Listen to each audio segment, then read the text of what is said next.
Montague. Well, my girlfriend lives there, Sally Shepherd. Well, no, sorry. That's the closest. Yeah. Where is she? Anyways, Montague is where we go. Every intersection there, it's like everything I need. Oh, really? Yeah. Oh, okay.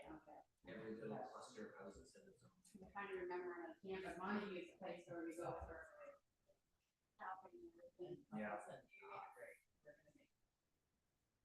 You gotta remind me before we leave today, do my time sheet for next. Yeah. No, I know, but Kathy's not here. I see Kathy. Frank lives in Stanley Bridge. Have you heard that? Yeah, okay. It's all the other side. Yeah. Because I play hockey there, I know where the rinks are. Oh, okay. I can remember that.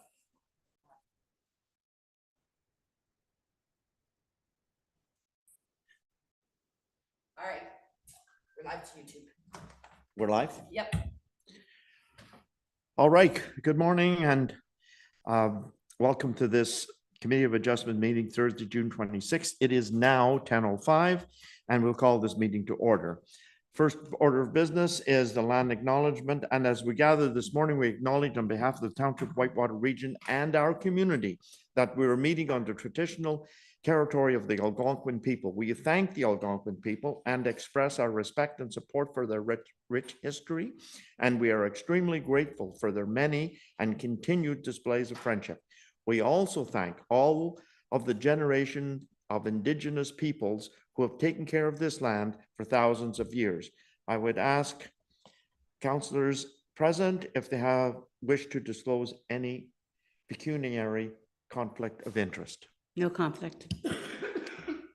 Hearing none, we'll move to item number 4, which is a public part of our public meeting. And item 4.1 is a recommendation from our CAO. And this recommendation will be read as a motion. And it therefore moved that the Committee of Adjustment Township Whitewater Region approve a consent application for the property described as part of Lot 7 Westmeath Concession 5 east of Muskrat Lake, Low Court and Fern Gully Lane, subject to the conditions outlined in this report. A mover, please. Been moved by Councillor Olmsted. No. Councillor, I'm very, very sorry. I was looking at the word. Councillor Tabbert. Could we have then Mr. Burton, the reason for this recommendation? Yeah, thanks so much. So what we have before us is an application for a lot addition. It's submitted by John Barakin. It's submitted on behalf of the neighboring property owner. I think we're asking for our clerk to just zoom in on the, if you hit control and you roll your mouse, you might be able to. No, I want to be able to read. Oh, you want to see? So what I'm going through, what I will present to members of the committee is I'll just kind of go through the report itself. So the application, like I noted, is submitted by John Barakin on behalf of the neighbors, Howard and Sandy Metcalf. The property in question, the severed property, is held and owned by Howard and Sandy Metcalf.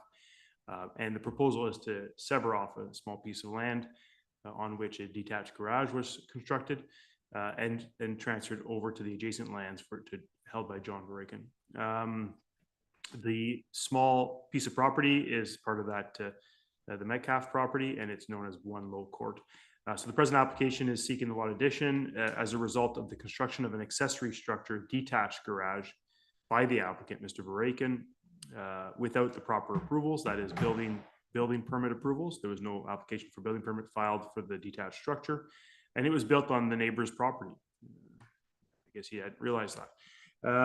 So the adjacent landowners have agreed to convey a small portion of land with the following dimensions. So the severed lot is 11 meters wide.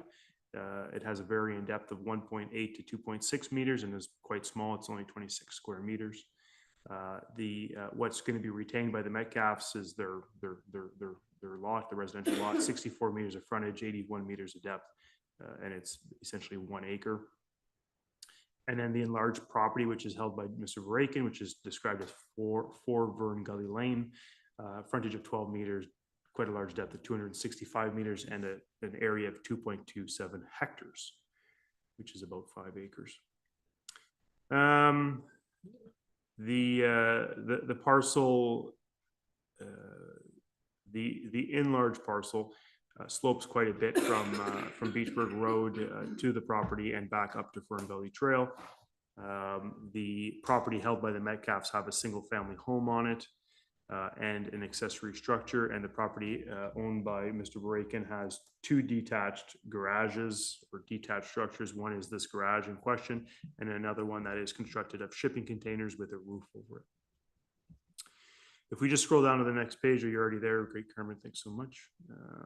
So, I mean, without going into great detail of the policy, so just in reference to the provincial policy statement, the official plan and zoning bylaws. So again, these properties are within the village community exception 3 designation in the county official plan. But that designation allows for residential uses similar to what it currently exists there and what may be proposed in the future.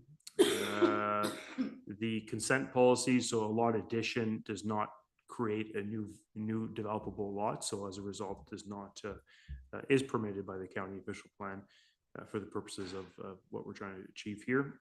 With respect to the zoning bylaw, the properties do allow for a single family home and accessory structures. One of the key things to note here is that the enlarged parcel, that is the property held by Mr. Verakin, is in an exception 32 zone, and that exception 32 zone speaks to a minimum lot size. So the resulting zoning of Mr. Verakin's property will have inconsistent zonings. One will be R1, the other one will be R1 exception 32. So one of the conditions that you'll have before you is an amendment to the zoning bylaw to create consistent zoning. Together with that zoning amendment application, Mr. Verakin will be seeking a couple other things. One is to permit the shipping containers. So shipping containers are allowed in our zoning bylaw. However, they're not permitted in villages. So they're allowed in rural areas, aggregate properties, farm properties, but they're not permitted in rural areas or in villages. So the zoning bylaw will have to address that as well. And then thirdly, right now there's 2 accessory structures. Accessory means that they're accessory to the main structure, the house. There's no house there now. My understanding is proposing to build a house there in the near future. He might even apply for the permit. But in any case, if he doesn't apply for the house permit, he'll have to address that as well. So, you know, the detached structure that is on Metcalf's property was constructed without a permit, non-complying with zoning. So it's essentially, it lacks all approvals from the township, for clarity to the members of the committee. So we are supportive of this. I mean, this is addressing a situation, one of which was created by the applicant. And the conditions are as follows. One is surveying that needs to be submitted to the township. Second condition is surveying that needs to be submitted to the county of Renfrew. Thirdly, it's the zoning bylaw amendment. So again, that Mr. Verakin obtained a zoning bylaw amendment to address the complexities around the zoning. And fourth, that that prior to the issuance of certificate, the applicant provides solicitor undertaking to merge the 2 properties, to consolidate the PINs. And number 5, that the applicant provide the draft transfer deed of land. Those are the 2 sort of formality conditions. So staff are supportive of the applications to address the issues and subject to those conditions. Thanks. Back to you, Chair. Thank you very much. Now, there is no one in the gallery, but Madam Clerk, is there anyone online that would wish to speak to this application? No, no one online. Okay, then questions from council. Councillor Tabbert. I wish Mr. Verakin was here because I do have a couple questions for him, but I'm happy that our planners were able to help Mr. Verakin resolve the many issues that has been brought before the Committee of Adjustment. However, as a counselor, and I know other counselors hold themselves to a higher standard, Mr. Verakin is a builder. He knows that he did wrong. I'm hoping that he knows he did wrong. He has 2 accessory buildings built without a house on the property. He brought in 2 shipping containers. And he basically tried to hide them by building a structure over them. He built on someone else's property, not knowing that he was doing that. I'm just really disappointed that we're doing it this way, that we're doing everything backwards. I don't care for this, especially for someone who knows better. I don't think anybody can dispute that he knows that he's done wrong. Even on his, on the map here, he says he only has one route onto Beachburg Road, but there are 2 gates onto Beachburg Road. So I mean, even then, he's not being very honest here. And that sort of bothers me. However, I know that our planners worked hard and they've come up with some solutions. So I'm happy that he's able to do this, but it's so disappointing to me that someone with his reputation could do something like this. And knowing, I have to say, I think he knows he did wrong. I mean, how he's despaired. No, I can't say that word. I mean, what about other developers? I mean, this is sort of like a slight to them as well, thinking that they can get away with this and come back and say, oh, I'm sorry. Let's try and fix this. And this is basically, in my opinion, as a counselor, that he has done. But I'm glad our planners are able to work with them. Now, I do have a question for our planner, Mr. CAO Burton. How long does he have to get that building permit on that property that has 2 accessory buildings? Is there a timeline on that? So the way that like legally, once we are aware of an illegal structure, we should be acting on, like, in a legal mechanism, like a legal way, orders to comply and the like, generally within 1 year. However, when you're seeing progress, that year kind of just continues to get extended because he's progressing to compliance. So if the next step here is not the permit, he needs to get his zoning approved first, which will come back to council. We could expect to probably see that either in August and or in September. So that will be the next step. And then after that, we would be able to issue the permits for the accessory structures. Because at the present moment, the zoning is not complying because he has to allow for those detached structures without the main dwelling. So the zoning is next, and then the building permit. But I mean, we'd expect that, subject to submissions in a timely manner, that this could all be sort of dealt with in the early fall. Man, so he'll get the zoning by early fall? Zoning, if it comes in early September, by end of September, it should be complete, and then we can issue the permits in October and conduct inspections in October, and then that would close out the. So he has a year from the time the zoning amendment is approved, Well, or the zoning. we have to take action. The township has to take action against illegal buildings within 1 year. That's Okay. generally the case. So what if, so he has a year, and if he doesn't comply within that year, what happens to those 2 accessory buildings that are there? Well, we would issue orders of non-compliance under the Ontario Building Code, and we'd be taking the individual to court. Okay. And I mean, ultimately, a judge would have the deciding factor, but there could be an instance where he'd have to demolish the buildings. It's occurred in Ontario before. One more? Or did I do one? May I ask what the solutions were for this, for helping him come into compliance? I'm not sure I understand the questions. The solutions, like what is the? Well, I mean, is there a penalty for something like this, or is it just, oh, we're sorry, we'll get you into compliance and away we go? Well, and again, we spoke about this a bit at the last council meeting on Tuesday, is how do we deal with non-compliance? One is the first one, we try to seek out voluntary compliance, no penalties, which is the path we're on right now.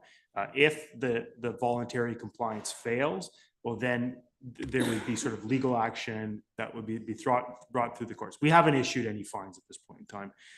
The fine thing is a bit of a complex thing by virtue of of our building bylaw and our zoning bylaws is that even if you were to set a fine, you need to go defend that in the courts. And when we get to the courts and we tell the judge that the individual's complying, he's applied for the zoning, he's trying to get compliance, they typically don't issue fines. They don't require a fine to be paid. So we spend the lawyer costs to prepare ourselves to attend the courts. So then we're into some more legal costs to really achieve no fine. But I'm recognizing there's wrongdoing. He should be penalized for wrongdoing. So one of the things is in our building permits, we do charge 2 times the fee for the building permit because he built without a permit. Yes, thanks. Thank you. Mr. Mayor. Thank you, Chair. I just had a couple questions on this application. The current structure with the amended zoning or amended configuration, does it have all necessary setbacks on those accessory buildings with the green parcel of property? Yeah, so that's one thing that's not noted, but it will be addressed as part of the zoning. The plan that we have shows a 1 meter setback to the property line, and we do require 1.2 meters, so that will be addressed through the zoning. Perfect, good. And the second one is just, I come back to the building inspection post-construction. I would be, and I understand there's a process, but it'll be difficult for the building inspector to completely inspect a structure once it's complete. Is there any risk to the township to give a certification for a building after it's constructed? So it's common practice, and I haven't spoke to our CBO about this, but it's common practice that the owner of the structure would have to hire an engineer to certify that it was constructed pursuant to the Ontario Building Code. So that'll be an additional cost to Mr. Barakin. So that would be the mechanism by which we would certify that it was done properly, which removes our sort of risk. Perfect, good. And not our risk, but the residents who are going to pay anything, that's their risk that I'm concerned about. Mhm. The next one is just, I acknowledge that sea containers are not allowed in built-up areas such as the village. And I haven't seen this structure. Has there been any complaints from any of the neighbors about having to look at a sea container, or is the structure completely enclosed the sea containers? I haven't visited the site myself, but I understand that you would see the sides of the containers based on the information I've been provided. So while there is a roof over it, you see the side paneling of the shipping container. And no complaints to date from the community? I'm not aware of any. Good. And the last one is, you had mentioned briefly at the start of your presentation that there's a potential for a house building permit on the blue property that may be happening. Would it happen, would the issuance of that permit be delayed until this was resolved? Or could the 2 events go on concurrently, constructing the house as well as cleaning up this current error? I think because that is something I discussed with the CBO. I mean, we certainly were not prepared to issue the permit while this application was pending. Now that if subject to the committee's approval, if it gets approved, we might issue the permit for the sake of the dwelling to sort of omit the need to amend that part of the zoning. It'll save us a bit of work. But yeah, so we are withholding, I think, because I'm not even sure that, I'm not even certain that the application has been completely filed, but we are withholding until committee makes a decision today. Yes. Good. Thank you, Chair. Okay, thank you. And that cleared up a number of questions for me, but so that I'm clear that building permits will be necessary for the already constructed accessory buildings. And the building permits will cost twice as much as a penalty for not getting them in the first place. And we will not be held liable because they will be signed off by a certified engineer. And the applicant, no, this isn't the applicant, but the owner of the larger piece of property, Mr. Vraken, will be able to, if he wishes, apply for a building permit for the main structure after today's decision and not have to wait till after the zoning amendment is approved. Yeah, so that's, I mean, that's something that I'd have to confer back with our CBO because he is the authority to approve that permit. But my initial instinct is that he'd be prepared to issue it by virtue of this being passed. Right. And I also understand too that we do give allowances. So when someone applies for a building permit for a permanent structure, it should be built within a year. However, if there's substantial progress, it can be extended. I'm just not clear just yet when you would expect after today, he could apply for a building permit is what we sort of understand. But when would we worry that he hasn't applied? For the For the dwelling? main structure, Yeah, main use structure. I think that if the zoning is applied for, which I expect that Mr. Ricken will apply in the next few weeks. Of course. For the zoning, then there's really no worry. I mean, we'll process the zoning as we can.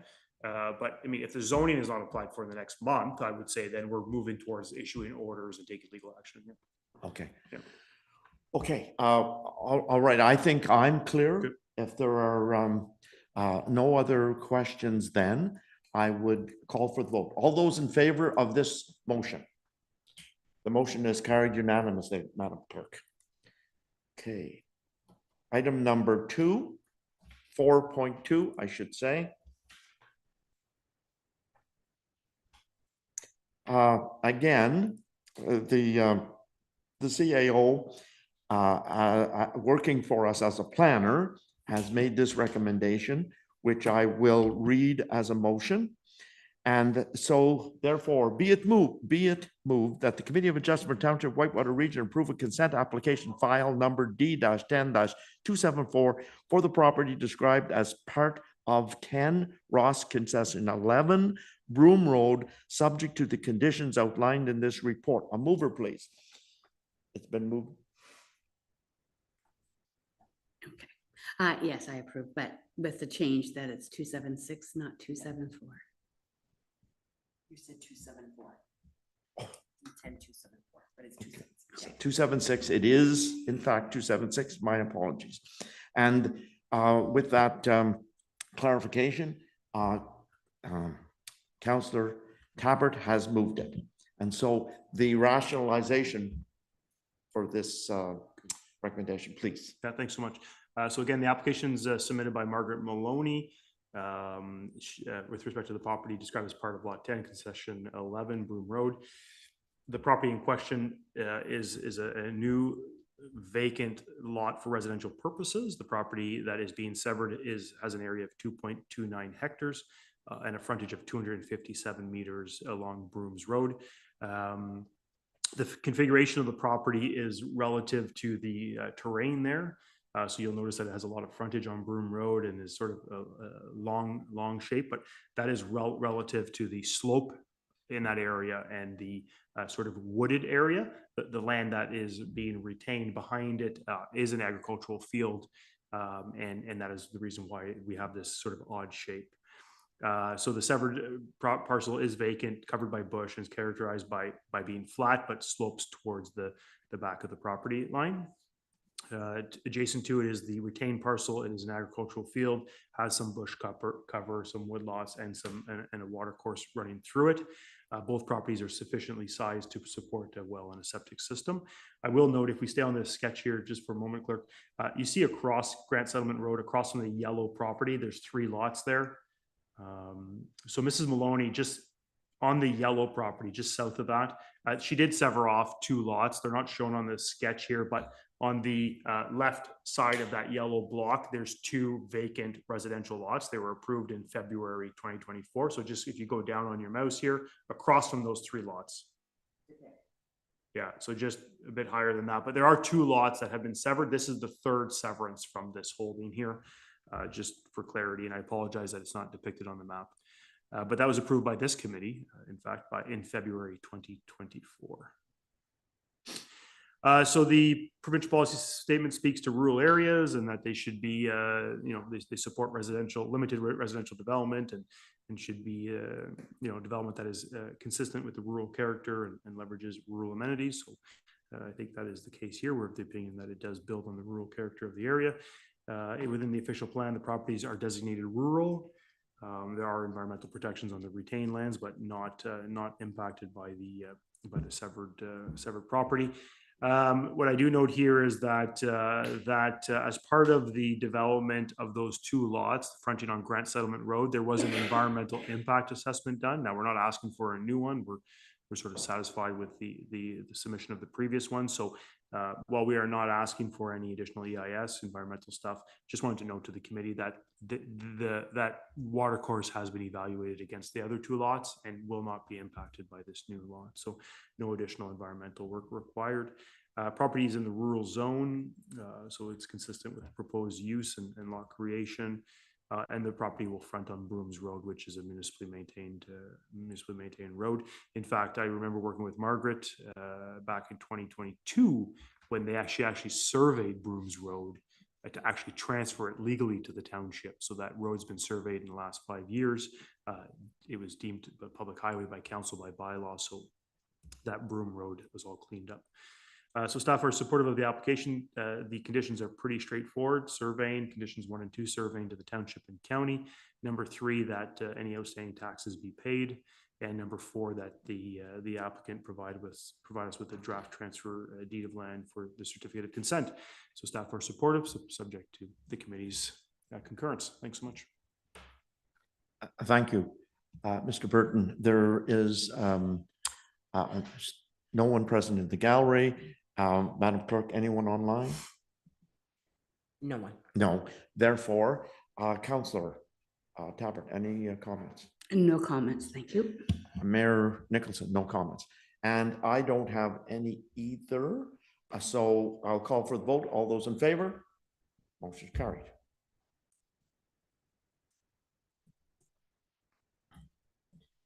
Item number 4.3. Again, there is a recommendation here from staff, and it will be read as a motion. Therefore, be it moved that the Committee of Adjustment Township Whitewater Region approve 2 consent applications, file number D-10-274, Lot 1, and D-10-275, Lot 2, for the properties described as Ross Concession 12, Part Lot 10, Ditburner Road, road allowance, subject to the conditions outlined in this report. I will move this motion, Madam Clerk, and I will ask for the rationale for it, please. Yeah, thanks so much. So what we have before us is 2 applications for consent for the creation of vacant lots. One of the lots fronts on the municipal road known as Ditburner. So there's one lot has enough frontage on Ditburner to be developed. That's the lot that is shown here as D-10-274. The sketch is a little bit, and it provides some ambiguity, but there's a red line between the 2 lots here. One is 18 acres. That's the red line. Thanks so much, Clerk Miller. And the other one is 28 acres in size. So 274 has frontage on Ditburner Road. We've confirmed that with Public Works staff. So it will be able to be developed with a primary dwelling. And then the other lot 275 fronts on the unopened road allowance, non-maintained road, and therefore will not be permitted to have a dwelling on it, at least for the time being, until the road at the applicant's expense, if they so choose to, and council's approval, extend the road further down the Ditburner Road. The 28 acres is, in the view of township staff, is sufficiently sized for a bush lot, if you will.